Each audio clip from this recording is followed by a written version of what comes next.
Hello, my friends. It is Tuesday, April 15th, 2025. My name is Darren Gerdes. I'm just a professor trying to provide context in the war in Ukraine. Today was particularly tricky. It looks like Ukraine has hit a military base or launching pad in Kursk in retaliation for Sumy. But it gets kind of murky, and I'll explain how this works in just a moment. 1,180 Russians off the battlefield, 7 tanks, 20 armored fighting vehicles, 68 artillery system, 210 vehicles and fuel tanks off the battlefield, making Andrew Perpetua's life pretty rough.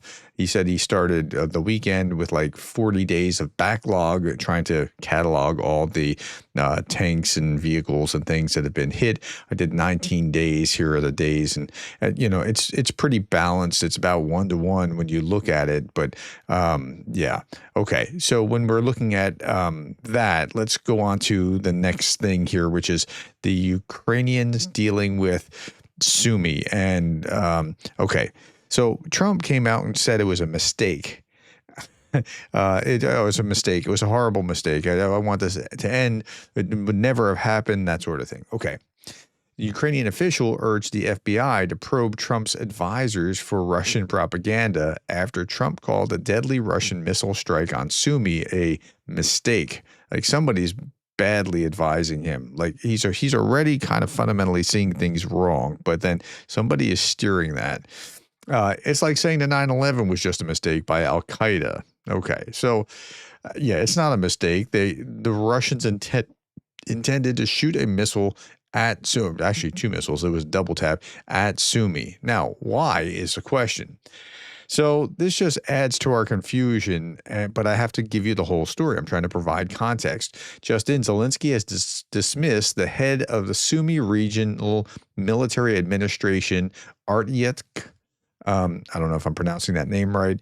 Suppline reports that Artyuk, in a comment yesterday, quote, essentially confirmed the military awards ceremony in Sumy before the strike on April 13th, but stated he was not the initiator, unquote. Essentially confirming is not confirming, but okay. The mayor of Kontop had stated that the head of the Sumy Regional Military Administration organized an event in Sumy to award the military of the 117th Brigade.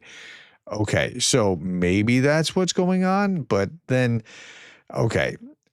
He stated, this is Artyuk, stated that he was not the initiator of the event and that he was invited to the award ceremony of the 117th Brigade of the Ukrainian Armed Forces. When asked specifically who invited him, he did not answer. Okay, so if that was the case, then that would have been a legitimate military target. However, there was a lot of collateral damage, but I'm not sure that that's even what's going on.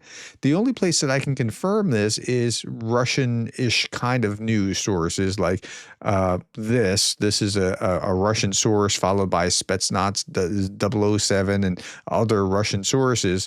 The narrative collapses. Zelensky dismisses Sumy governor over hidden military gathering. No, that's not what it says. What we know is that he dismissed the military governor, the governor. We don't know why, and they're pairing this.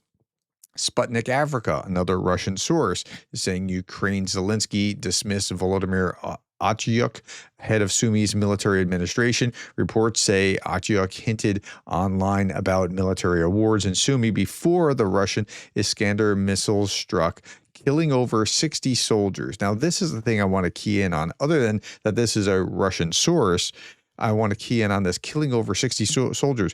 Where do we see the killing over 60 soldiers? You only see that kind of news in Russian sources, not in Ukraine's media, which is much freer than Russia's media. I understand there's military law and that sort of thing, but okay. The Russian army carried out a missile attack on a place where the commanders of the Ukrainian armed forces gathered in the city of Sumy on Sunday, April 13th. 60 Ukrainian soldiers died, but I'm not seeing any reports of that anywhere else except for a pro-Russian kind of source, and they kind of make things up a lot. On that day, Zelensky was saying that the math doesn't make sense here. Zelensky was saying 31 people are known to have been killed in Sumy by the Russian ballistic missile strike. There's no talk or no evidence of this 60 Ukrainian soldiers being affected. Now, this has happened before, and we know that what happened to the soldiers gathering somewhere in a different city, hit by a Russian missile strike, but we just don't see it. Okay, at any rate, it's hard to tell exactly what's going on, but I would lean on the side of not believing the Russians only because they lie about other stuff. If they were trying to be truthful about other stuff, then it might be more believable. Okay. Italian Deputy Prime Minister and Foreign Minister Antonio Tajani says, I don't know what the nature of the Sumy attack was, but the Russians did not decide to invade Ukraine, violating all the rules of international law, by mistake. That's correct. So what happened yesterday is unacceptable because it's part of an unacceptable aggression against a free, independent country. Yeah, that's right. It's hard to argue with. Okay. Meanwhile, Ukraine's interior minister visited a 13-year-old boy, a hero, who helped save his fellow passengers on a bus. Remember, the people in the bus got the brunt of this. In Sumy, after a Russian missile strike, the minister added in his post that the boy broke out a window, opened the locked door from the outside, and helped other passengers get out and helped other victims on the street. And that's while he was actually injured, and he was doing that. So good on him. That's a hero. Okay. After Russia attacked Ukraine's largest pediatric hospital in 2024, Biden pledged 5 Patriot systems, and they've received 1. So that's where they are. You can imagine Zelensky's frustration with that kind of thing. Okay, now Ukraine was also hitting back. The Russian city of Kursk was attacked by drones. And again, here's the fog of war kind of thing going on. When you read one article, you get one perspective, but if you triangulate, you start to get a bigger picture. There were fires, explosions, and blasts throughout the night. According to the acting governor of the Kursk region, the attack resulted in the death of an 85-year-old woman and 9 people were injured, 6 of whom are in the hospital. That doesn't sound like Ukraine. That sounds like what Russia does. The city sustained damage to 24 multi-story buildings and 11 ambulances. Well, again, that sounds like Russia. The Kursk regional government stated that the drones were equipped with damaging elements, steel balls. Okay, so that sounds pretty bad. Let's read another article. Explosives in Russia. Over 30 blasts rocked the Kursk region due to massive drone attack, according to Russian media. 115 UAVs reportedly targeted 5 regions across Russia, including Moscow Oblast. Okay, that gives a little bit more context. Overnight, drones attacked Russia's Kursk, according to Russian telegram channels. One of the drones crashed into a residential building. Terrible, but Russia's defense ministry claimed it had downed 115 UAVs. So there were 115 UAVs. Russia claimed it had downed 115 UAVs. So if it downed it, that it wasn't hitting the target it's going after, which would have been like a residential building. So that makes a little bit more. So you can't have it both ways. Either they downed it or they were going after it or whatever. So okay. Last night, Ukrainian forces struck military unit 35535, the base of Russia's 448th Missile Brigade in the Kursk region. This brigade had been reportedly launching Iskander missile attacks on the city of Sumy. So they're targeting that which has been targeting Sumy, and that makes a little bit more sense of what was going on. Were some of the drones downed or, electronic warfare, didn't hit its targets? Sure, I can buy that. But this makes sense. This helps us complete the picture. Okay. Switching gears a little bit, Ukraine support tracker by the Kiel Institute was updated today with the figures of Western aid to Ukraine. Effectively, the U.S. suspended aid to Ukraine based on these figures for January to February of 2025. If you look at this, in the red bar is the United States, and then the blue is Europe. And it's going up until July to September of 2022, and then it's going up a little bit, and then it's coming back down by October, December of 2023, January and March of 2024, it's almost nothing. And then in April to June, it's back up, and that's after the House bill gets through and it gets signed by Biden and whatever else. Okay, and it's up and it's up and it's up. October to December, huge amount.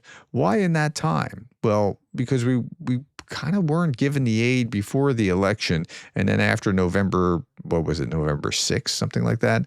After the election in early November and into December, lots of aid to Ukraine. But then after Trump comes into power, it drops significantly. That's explanatory of what we're seeing there. Okay, in the cross direction, we saw 26 attacks or assaults in that direction only, and that kind of correlates with this very low 1,180 figure. Okay, let's look at this. Ukrainian forces recently advanced near Seversk and Toretsk. Russian forces advanced near Kupiansk, Seversk, Toretsk, and Pokrovsk. So, and again, there's different parts on the battlefield where they're advancing. Okay. Anton Gurashenko, the press conference with the Chinese prisoners of war who fought on the side of Russia against Ukraine, was held in Kyiv, and they said a lot of things, like they signed a contract with the Russian army. The Russians didn't treat them very well. They claimed that they didn't kill Ukrainian military. One of the POWs said that there were 10 Chinese in his unit. A POW wanted to return home and hope that China will help. They assumed that they served in the 7th Motor Rifle Brigade. When asked if they tried to escape, one of them said control was very strict. While staying in the armed forces dugout, they came under they were in a Ukrainian armed forces dugout, and they likely came under a chemical attack. One of the POWs said that he had a card where he received money for his contract with the Russian army, and it was used by the Russians. And they're satisfied with their treatment in Ukraine, and they've had a pretty good experience with the Ukrainians, and they're regretting their decision. So, okay, that's an update there. Other news: the Russians are now aiming to have an airbase off the coast of Australia, allowing them to assist with China and North Korea's designs on territorial expansions. This would be off in Papua New Guinea. That's where this base would be located. An FPV drone evaded 2 missiles and struck a Russian Strela 10 air defense system. And I have the video of this. I'm not going to show the video. I'm just showing you what the target was. Ukraine tests motherships that drop drones hunting on their own. So it's a drone that carries 6 or 8 other drones. They're launched from airborne motherships. The Ukrainian FPV drones use lock-on AI to stay deadly, even when the Russians try to jam them with electronic warfare. And I saw this. Here's a drone operator. Drones aren't the future of war. They're the present. And in the capable hands of Ukrainian warriors, they're bringing great results, and they really, really are. Okay, breaking with Democratic. Here's some other news. Breaking with Democratic Republic of Penguins declares victory in trade war with Trump regime. This is just a little video about remember the herd in McDonald Islands becoming getting a tariff even though there's no humans there. So there were lots of memes about this sort of thing. I talked about this in this video. Need a laugh. Enjoy the 24 tariff memes. Yeah. So that's what that video is all about. Okay. This was not a mistake. Gabriel, I have just 2 or 3 things left. Gabrielas Landsbergis, former foreign minister of Lithuania. This was not a mistake, referring to Sumy. A mistake is something like imposing tariffs on penguins. What we saw in Sumy is a deliberate continuation of a genocidal invasion. Our real mistake is not helping Ukraine enough. The appropriate response would be to admit our mistake and stop making it. Yeah, that's a mistake. Okay. And then finally here, 2 more things. This is just commute to work for the Ukrainian armed forces. This is just a tank just riding through town. And here we have this. I want to leave you with this last image. If you can read the patch, it says Tato. I know enough to say that that's Papa or Father. But it says, Father, you are my hero. It's written on the soldier's patch. We're fighting for a free future for our children. That's right. That's what the Ukrainians are fighting for. So their morale is going to be very high because they know what will happen to their family on the backside if they don't win. Thank you for your time. Thank you for the likes, the shares, the subscribes, and thank you for being the kind of person that cares about Ukraine.